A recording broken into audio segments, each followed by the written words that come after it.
Welcome to Beyond Longevity, the podcast that explores not just how we age, but how we can build a longer, healthier future for ourselves. My guest today is Corinne Briaud Manon. Corinne brings a very different perspective to the longevity conversation. She has spent many years inside major health and well-being businesses, helped build brands in the sector, and now works on both sides of the market. As co-founder of LongHER, a platform which focuses on women's Healthspan, and through Green Marlin, where she advises health and longevity companies on strategy, growth, and execution. So this conversation is not just about women's health, and it is not just about longevity as an idea. It is about what happens when science becomes products, when health becomes a market, and when women are asked to navigate a space that is becoming more crowded, more commercial, and not always easier to trust. We talk about where women's longevity is making real progress, where hype is getting ahead of substance, what companies still get wrong, and how women can tell the difference between something genuinely useful and something simply well marketed. Hi, Corinne. Thank you so much for joining me today on Beyond Longevity. I usually ask my guests to start at the beginning of their career and explain how they got to where they are now. But I'd love with you just to do it the other way around and jump right in where you're at, because I think not too long ago, you co-founded two separate businesses, Green Marlin and LongHER, two very different businesses. One, Green Marlin, is an advisory business for health and longevity companies focusing on strategy, positioning, growth, and operational discipline. And LongHER is a platform that helps women and focuses on advancing women's health through science, education, and general community. That's a good summary. Good start. How and why did you feel a need for those two separate entities? So I think the only caveat I would have to what you just said is the way I view them is they are not fully separate. So they are part of one ecosystem, which is all about advancing Healthspan, because the startups or companies I advise are often partners in the longer adventure we built with my business partner based in New York. So if I talk a bit about LongHER, yes, it's a platform, but it's a community-based platform where we gather experts who can be medical doctors, researchers, coaches. We gather also businesses, and that's where, the healthcare companies I advise can come in. And we advise, of course, women who are keen to understand how to prolong their health span. So the two companies are not fully separate. One is more like, I would say, a community we activate, and the other one is also the work we do with some of these startups in helping them achieve their objective of advancing health span. So very much interconnected. You actually already answered a question that I would have asked you otherwise, which is exactly sort of that. Because on one hand, you are advising businesses, but on the other hand, you're also maybe not advising, but helping their potential clients.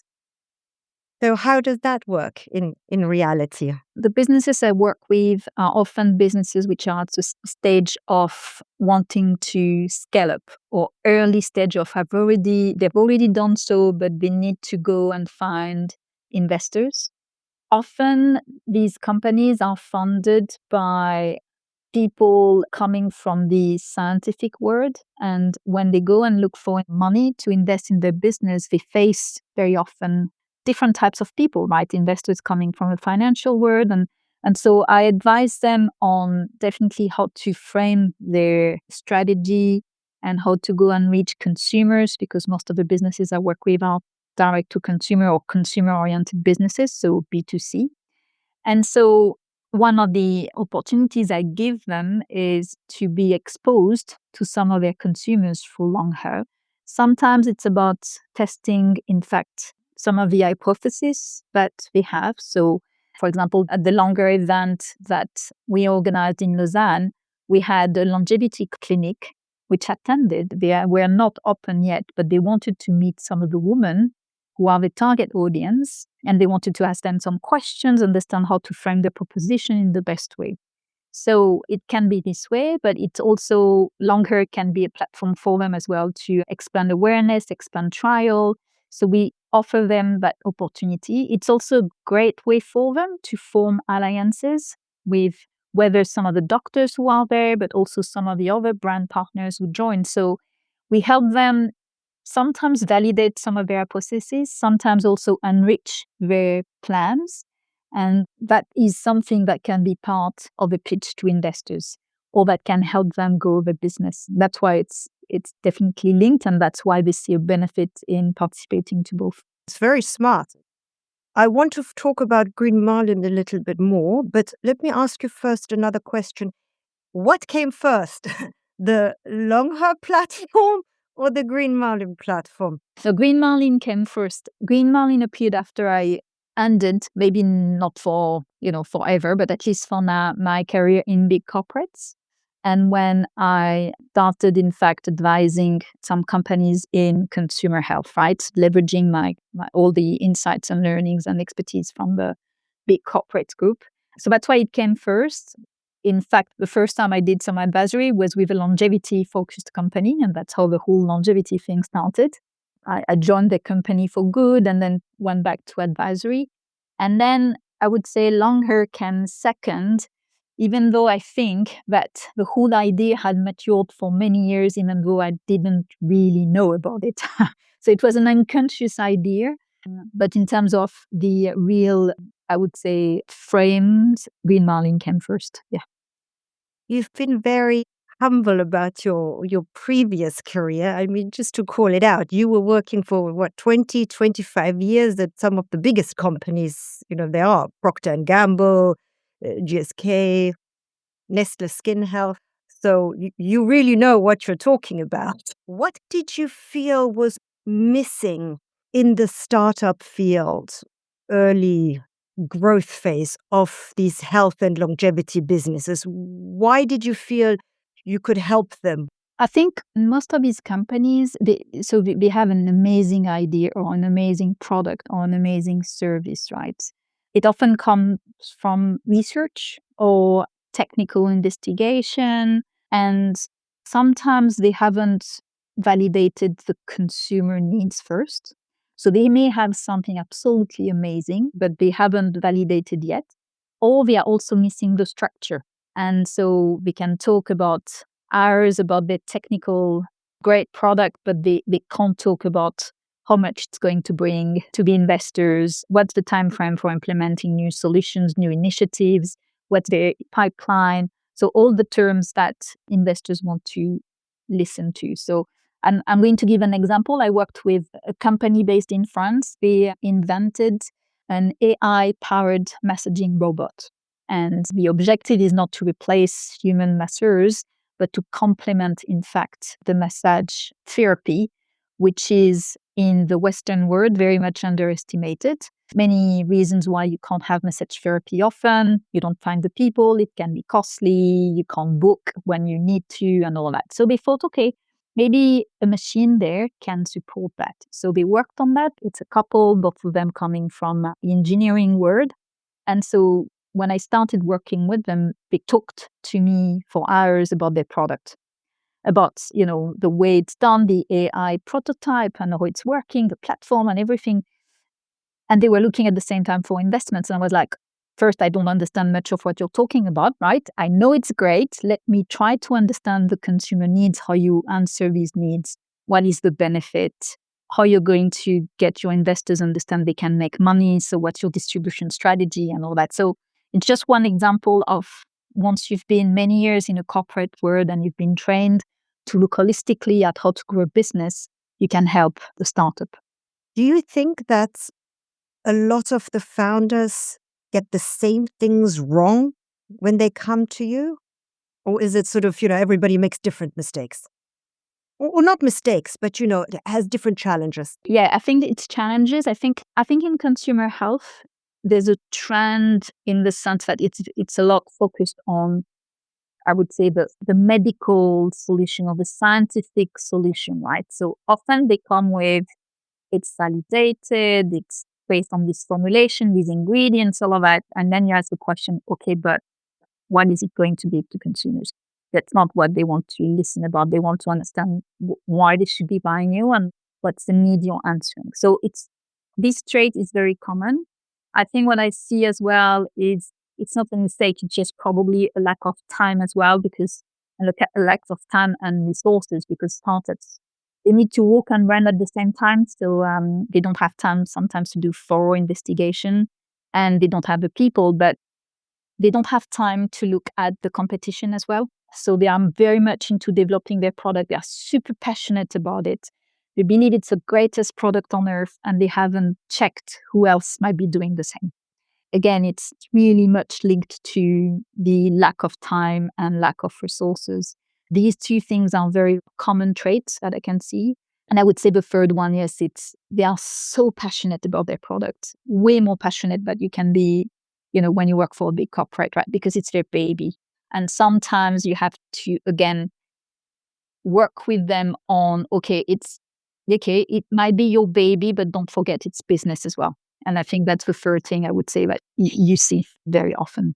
So do you think some of the founders mistake a good story for a good product?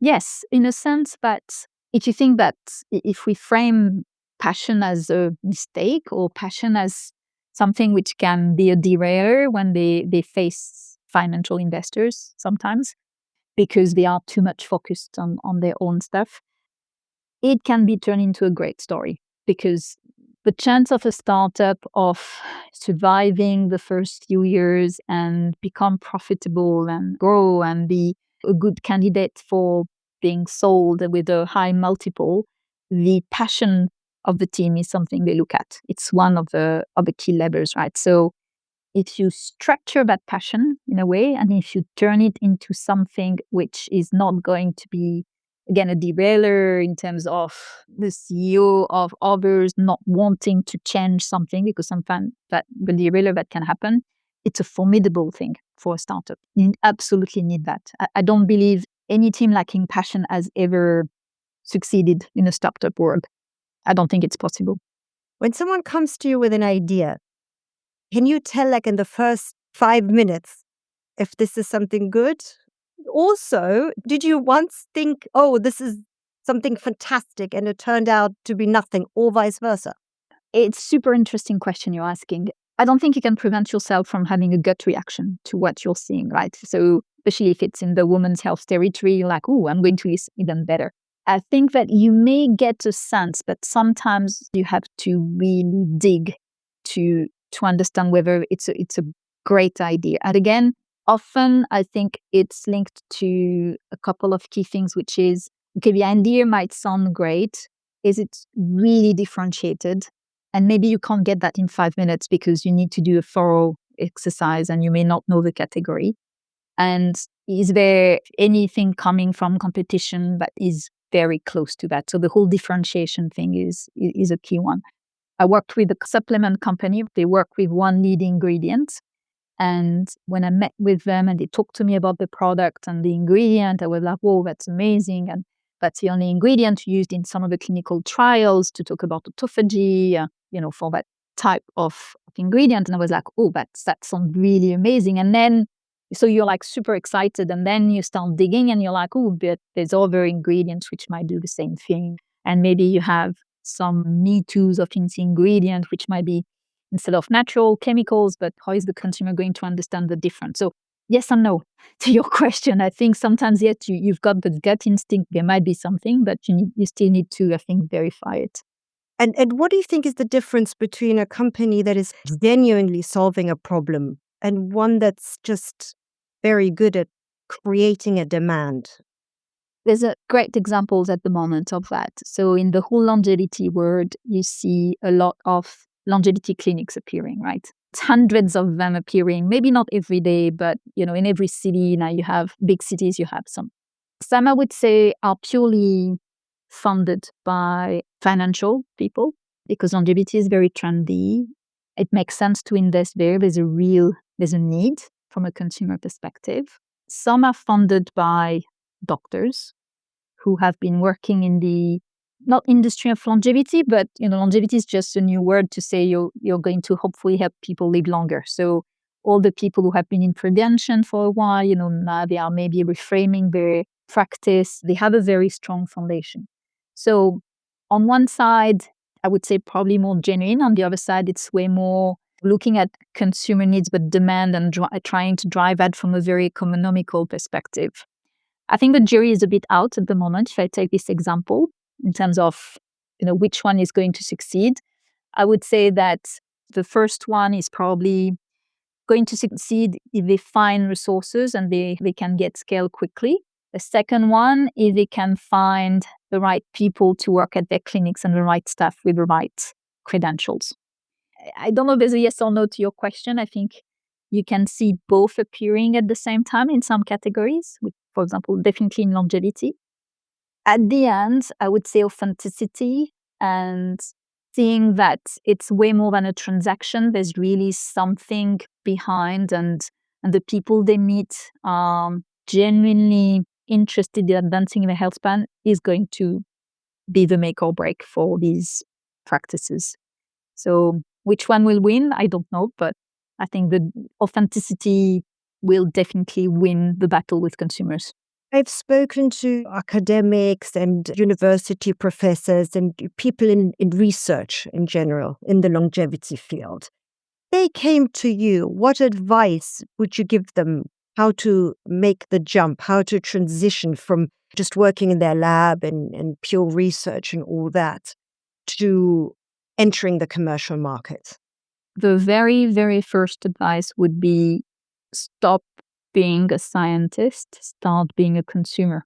Think like them and really think about their needs, how you're going to answer the needs, not just with the launch of your new product, but for the long run. So that's the very first advice because, again, and it's not a criticism to the researchers, the medical doctors, all of that, but they've been exposed to sometimes the closed work of academics and sometimes exposed to what they call patients, which are very different from consumers, right? Patients suffer from a sickness. Patients are people who are a bit captive compared to consumers. Consumers consume, right? And they are going to trade off as well. So it's not absolutely not the same relationship. So that's the very first thing. The second thing would be if they want to be successful long term when they launch their business, they have to work on the economic model very much early on. Consumers first, economic model the second, because you may waste a lot of time thinking about a concept, an idea, a product, a service, all of that. But if you haven't found a way to make it financially viable, there's no point, right? Again, you're not working in the academics work. You're working in a world where in the end there's a need for money. There will be people paying for it, or there will be insurances paying for it, or so it's very different. So these would be the very, very first two things. Continuing with that researcher and sort of scientific theme, when a company says it's science-backed, what should the public actually expect that to mean? Or what do you think it ought to mean? There's different levels. So, and I think it depends also on the categories where you work. But if I take the example of skincare, where a category that I know, science-backed can be because the company has made just the bare minimum tests to be on the market, but they can still tick the box science-based. So in Europe, when you want to launch a skincare brand, there's some complementary tests you have to do, which are patch tests. So just to check, of course, that the skincare product you apply on the hand or the face is not going to be irritating, which would be a massive issue, right? So you can still have, dermatologically tested as a claim. And in a way, for consumers, it's kind of science-backed, right? But it's the bare minimum. you have other companies who are really going to go beyond that, and they are going to do clinical trials. They are going to test the efficacy of the products on some different metrics, whether it's reducing wrinkles, helping hydration, all these claims that you can see coming from skincare brands. And they do these clinical trials at scale. So it's not just 10 people, it's way more.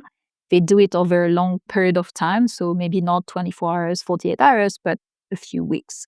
As you can imagine, it's way more costly, but it's probably where you can get a better reassurance as a consumers in the sense that the product is really going to deliver something. And again, it's science-backed. So what I would advise consumers or people to do is really to, again, go and look at what's behind science-backed, the way companies are doing their tests and really backing up their products and services. I mean, at the moment, longevity is such a trendy word, such a hype. Everybody wants to jump on that bandwagon of longevity and all that. Do you think it's become a little bit the Wild West with everybody making various promises that are more or less science-backed? So my question really is, do you think that the longevity space has a credibility problem at the moment or will soon have a credibility problem?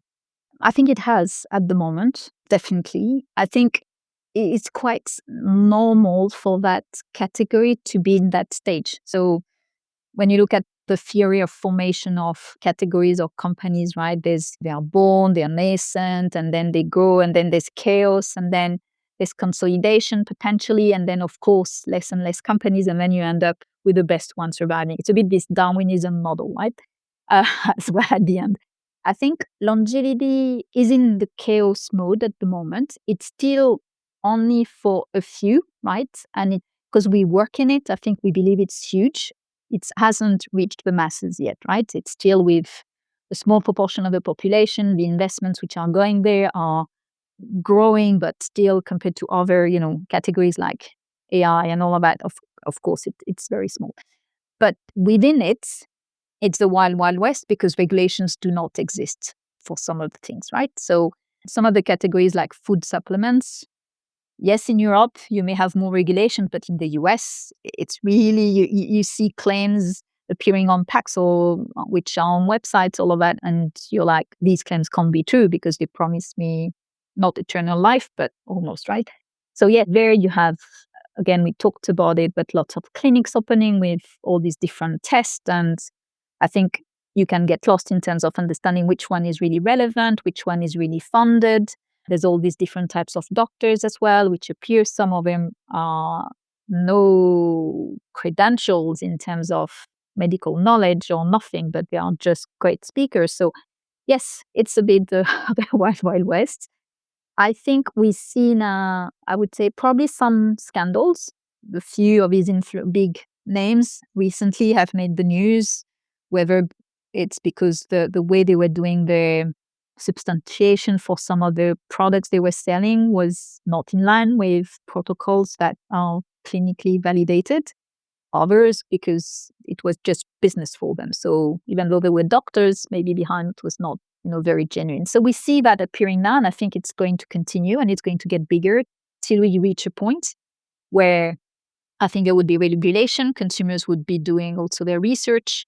And I think some of these companies will be way in the hands of either big corporates or in the hands also of private equities or big groups. They will have to have way more discipline and rigorous approaches to what they do, right? And of course, that will definitely help in the end.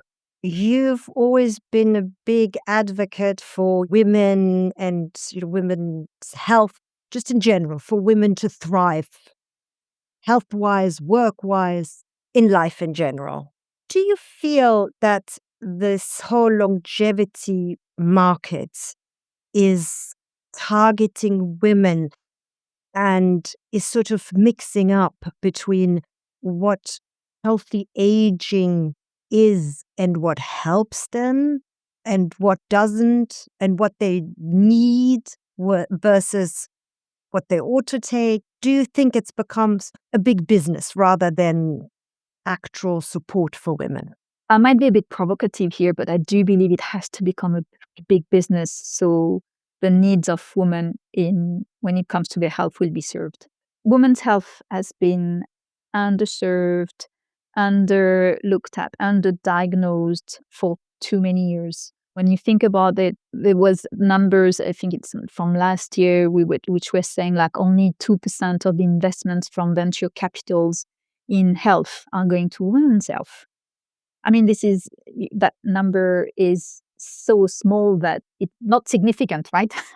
There's many reasons for that. Until 1993, women were excluded from clinical trials. So everything which had been except for specific women's health issues, which means that at the moment, we may not have the right treatments.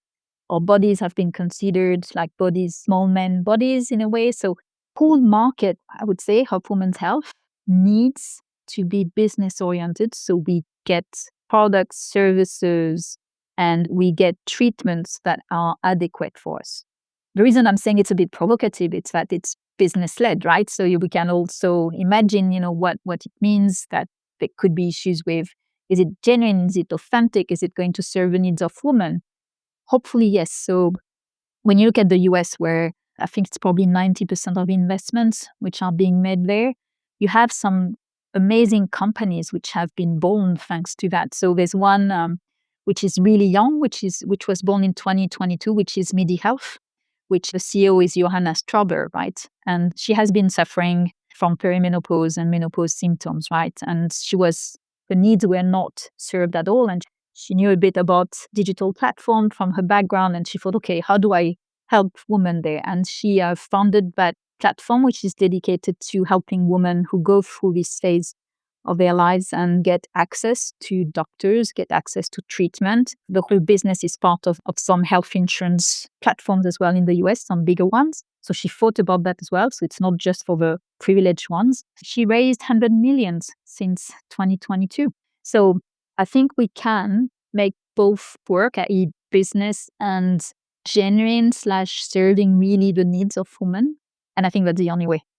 The reality is governments don't have the funds now to go and do research on women's health in the way they should. So scale might not be there. Speed is absolutely needed. The population is aging. Women live on average 5 years longer than men, but they live up to 25% of their life in poor health, especially potentially the latter years. So imagine the cost for every economy. So the governments are into a sick care mode, not a healthcare mode or prevention mode. And they can't invest there. They look definitely at curing diseases and all of that. So that's the first priority. But prevention is absolutely key in women's health. So it has to come from the business world. So what do you think a workplace that genuinely understood women's health span, what should they do differently? Or the way it's working, what do they do differently? And what can other companies learn from it? Yes, I think a very interesting data is that we think, health issues arrive when you get old. With women, it's not the case. 50% of the diseases that they are going to face is during the time they work. And when I talk disease, it can be disease which are, severe diseases. Of course, you think about cancers and all of that, but also debilitating disease like endometriosis, migraine pain, and all of that. So the effect of that is when they are at work, they might not be performing well. And so for companies not supporting these women when they go through these episodes of pain or helping them, cope with them, maybe some mental health issues they might be facing, or the fact they have to care for older adults as well, which is giving them a lot of stress, is a massive issue because they may quit work or they may go on sick leave. So there's a lot of productivity being lost for these companies. And if they quit, then there's a loss of talent as well. So the companies which have understood that, and some of them have, which is great, what they put in place is definitely internal programs to help women understand what they go through. Because again, we are fully immersed in the whole perimenopause, menopause world because we talk about that all day long when you work in longevity and especially in women's health. But for a lot of women, all the symptoms they go through are still completely unknown. And when they go through that at work, they might feel a lot isolated. So if you just focus on that, which is a critical phase in the life of a woman at work, putting in place some programs to help them understand what the symptoms are, having some groups that they can join to talk about it, feeling listened by their manager as well, are things that some companies have put in place. I met last year on Women's International Day, in fact, which was interesting, a few companies, one of them being Roche, big pharma company, and they were putting in place a menopause program. And I think they were saying they had a huge demand. And of course, you have to push and you have to make sure these programs continue. But I think these kind of initiatives are absolutely crucial. The other one, which I think is not there yet, but which is probably absolutely needed, is the fact that all of these support probably needs to be part of the yearly objectives of managers and executives, right? It needs to be a KPI like probably others to make sure that it's not just a one-off and that it's going to continue and they fully understand the positive impact it can bring if they have that in place. Do you think companies understand that? The ones which are led by women, yes. It's interesting to see that a lot of women's health companies, startups, scale-ups, are led by women. I get the example of Midi Health, but there's also Eli Health, which is this company that developed it's a device that you can use at home, and with your saliva, it's going to test your hormonal level, again, funded by a woman. Within these companies, they do understand that, and they know how to take care of the woman. In other companies, I think there's still a lot of work to do.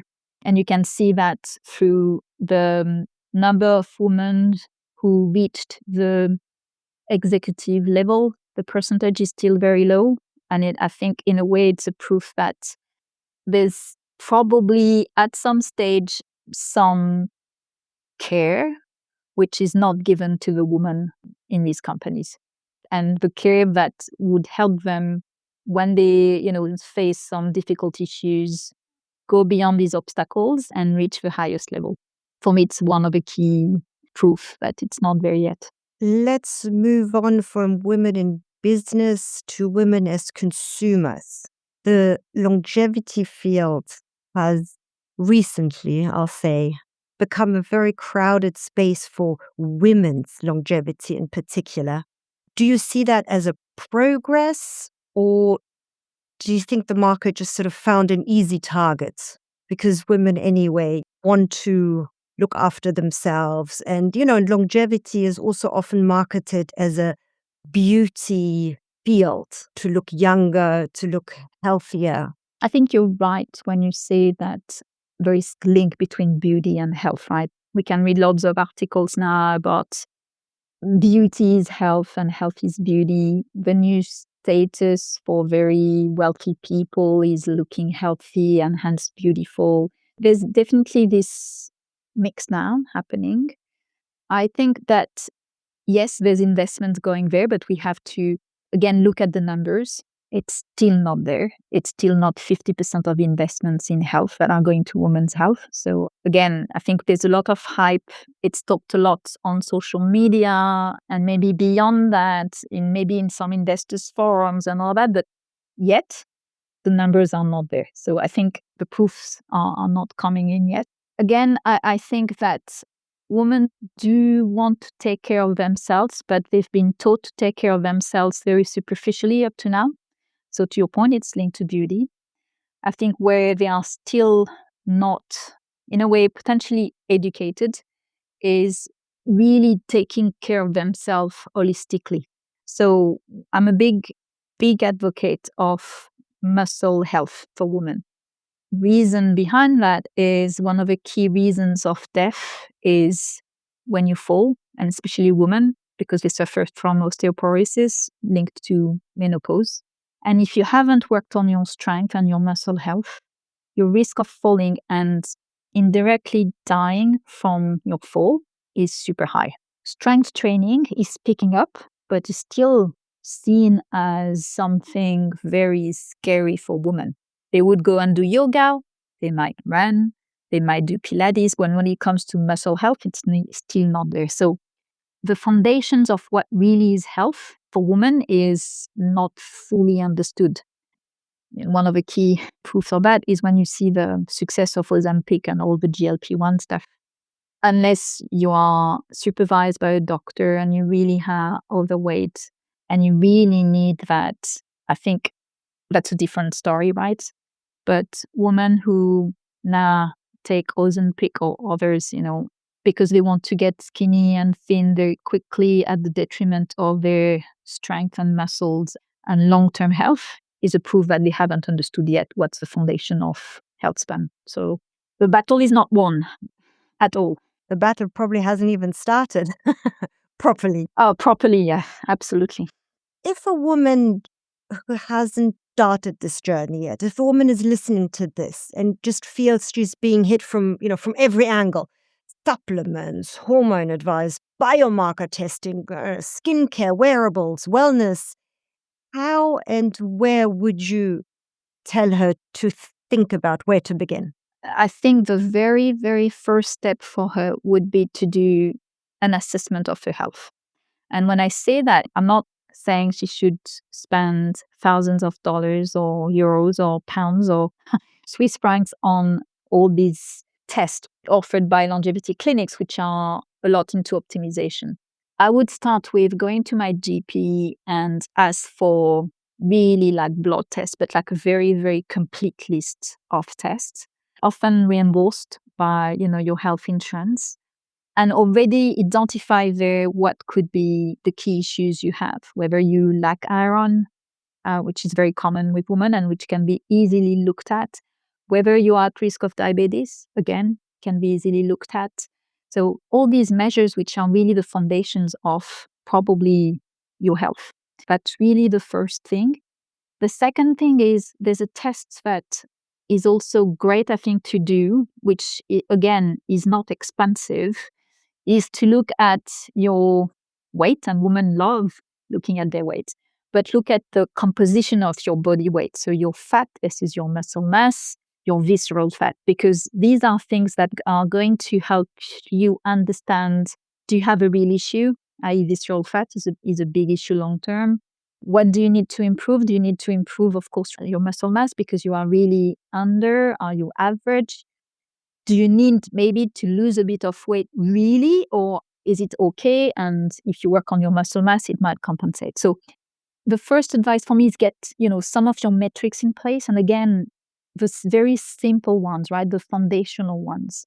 Then I would say there are some very, some key levers where you don't need to spend, again, a lot of money or think supplementation and everything else. It's like, do you have enough sleep? Sleep is one of them, again, the key levers in terms of health span. There's really a lot of data now correlating the lack of sleep with mental health issues long term, of course, physical decline and all of that. So if you sleep less than 6 hours per night, there might be an issue long term. So think about your sleep. If you had sleep issues, go and talk to your doctor. Think about, do you do enough exercise? Do you go outdoors? So the sleep, nutrition, have your basics in place as well. Do you also do enough exercise per day? And again, not all of us and not all women can afford doing 1 hour or 2 hours of exercise per day, right? We have a lot of things to juggle with, whether it's your work, your husband, your kids, your parents you take care of and everything, right? But do you walk a bit? Do you, instead of taking the lift, do you walk? Do you do a break every hour to bring down your cortisol? So all these things that maybe you can optimize. Do you definitely see your friends? Social connection is also a key one. And, do you call them? Do you, on a weekend, do you spend a bit of time with them, with your family? Do you go outdoors? So before going to all these fancy optimization things that you can see, which can be absolutely great when you already have your foundations in place, really start with the foundations and start with an assessment of where you are today. It's all very good and sound advice. The other side of the coin, what do you think women are spending too much money, too much energy, and too much attention on right now that you think is either worthless or just not that important?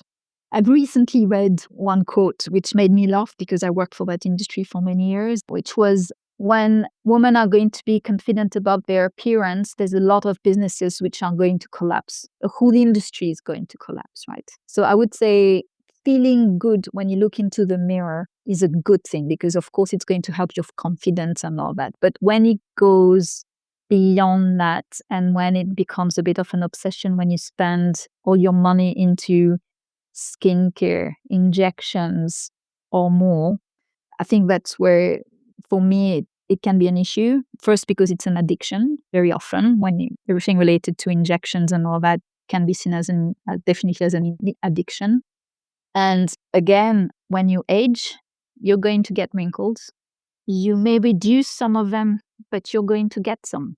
And I think that when there's going to be a massive disconnect between your appearance, which is going to look super young, and your inside, which might be your gut, your liver, your heart, all of these things internally have aged, this is what's going to make your number of years of life real, right? So my advice is spend your money on the foundations and not on the superficial, really, I think. When it comes to supplements, again, be wiseful there. Take only what's needed, because you might be tempted to go for a lot, but they might not be needed. They might do nothing to you. And if you take them in too much quantity as well, they might even be a bit harmful. So be careful. Do you personally worry that longevity, for all its promises and good intentions, could become something that only privileged women can really have access to? Well, it's currently the case, in fact. It's very much the case, because you are very privileged when you can afford time for you during the day when you're a woman, right? The reality is that the more health you have, the more you can do that, because very pragmatically, you may have a cleaning lady at your place, and you don't have to spend time cleaning. You may have a nanny to pick up your kids, and maybe during that time, maybe you can spend a bit of time for yourself, right? So clearly at the moment, I would say that the more privileged you are from a financial perspective, the more you can take care of your health. Whether you do it or not is another story, but the more you have time and potential to do it. If you're a woman who needs to spend 2 hours in the morning taking the train to go to work very early in the morning, and then you spend 8 hours there, you come back, you still have everything to do for your family. I mean, the reality is that you will definitely not take care of your health, most probably, right? And it's going to be an issue long term. So do you think with all this advice and advances and all that, we are helping women to live better for longer? Or do you think it's just simply giving them, yet another list of things to do and to optimize and to do better? I'm a firm believer that when you empower women and you educate them and you give them a bit of space, either work in your company to take care of their health, they will grab the opportunity. And I think if they can be, if they have the community support around them as well, they'll definitely go for it. I'd also think very realistically that we as a community and as humanity, we honestly don't have a choice. We should really do that, because otherwise we are going to face a massive issue from, if I put my business hat on, an economic perspective, if I put my green hat on, an environmental perspective. Just on the last one, 2 years ago, there was a report published it's a platform, it's called the Shift Project, French platform. And it's basically, they look at different massive issues from an environmental perspective. And it's done by a pool of experts coming from very different horizons. So it's highly recognized from a scientific perspective. And so 2 years ago, they published a report looking at health. So the whole healthcare world, right?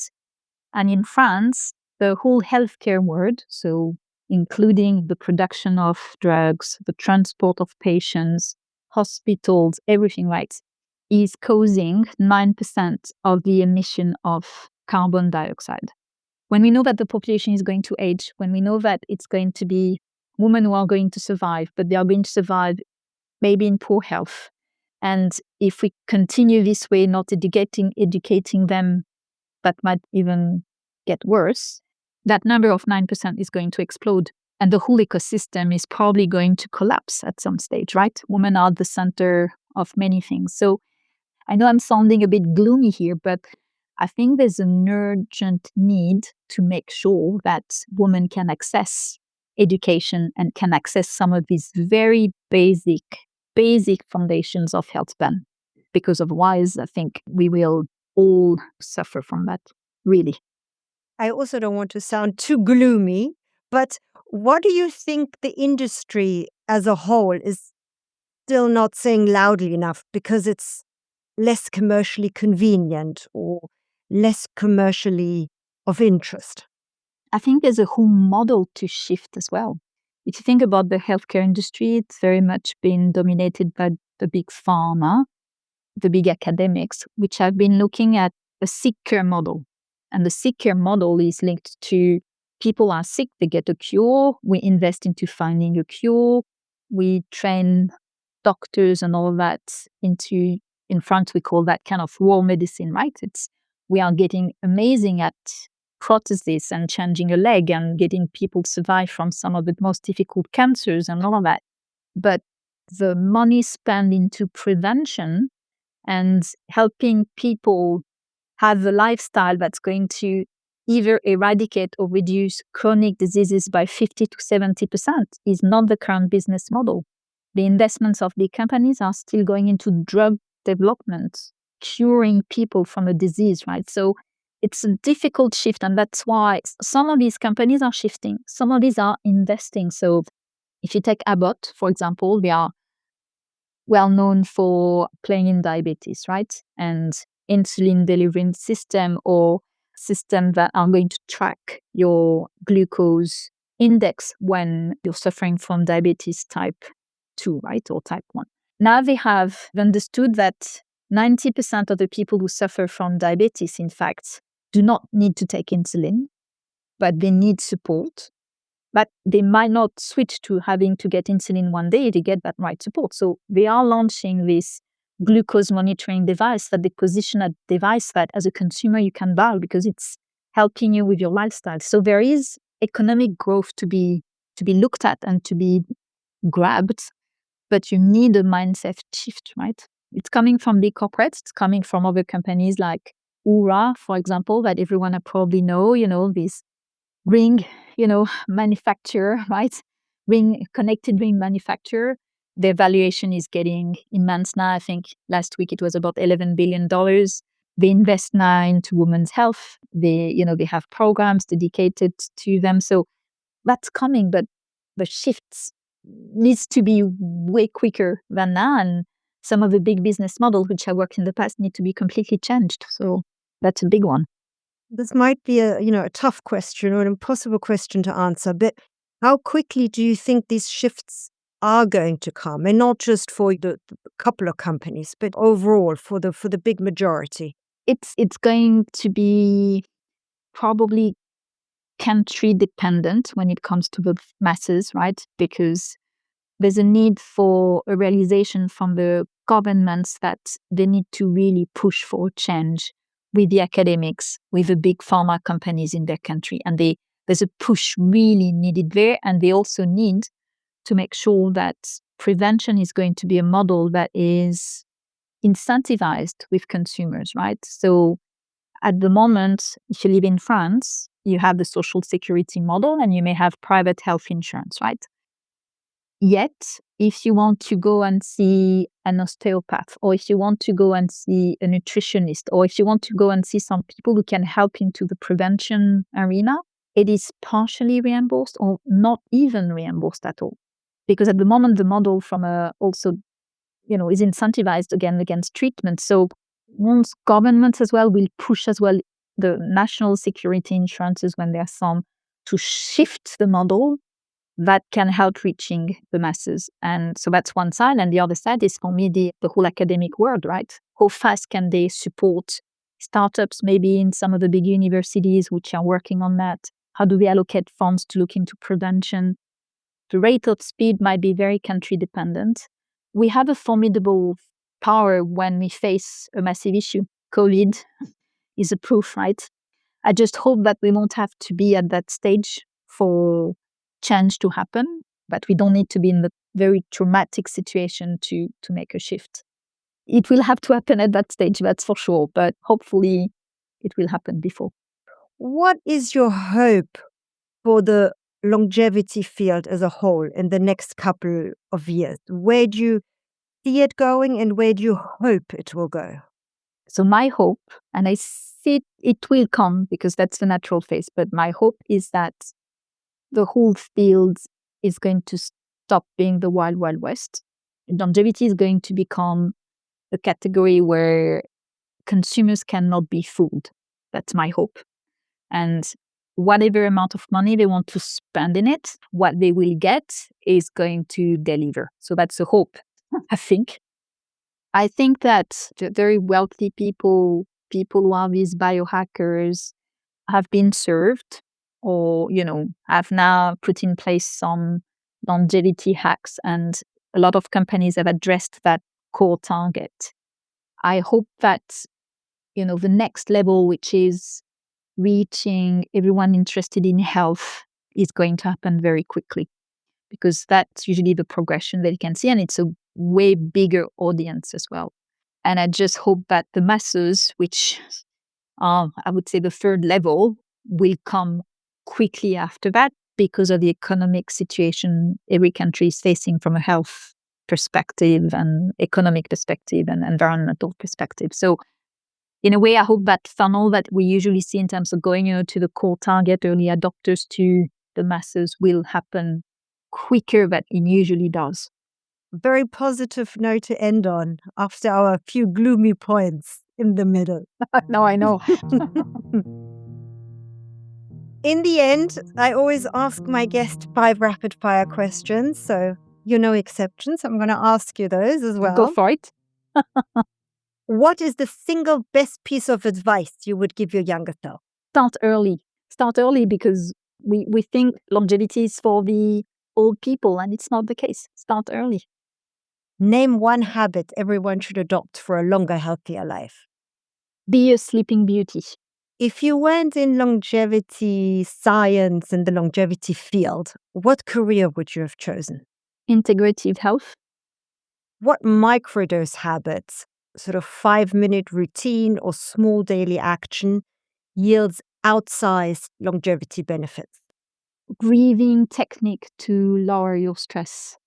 And what's the craziest longevity myth you've encountered? And is there any truth to it? Oof. Oh, that's a tough one. Yeah, there's so many crazy things out there, right? Oh, yeah, I know. I need to think about the crazy one. It may sound crazy when you talk about it, but the whole walking barefoot thing.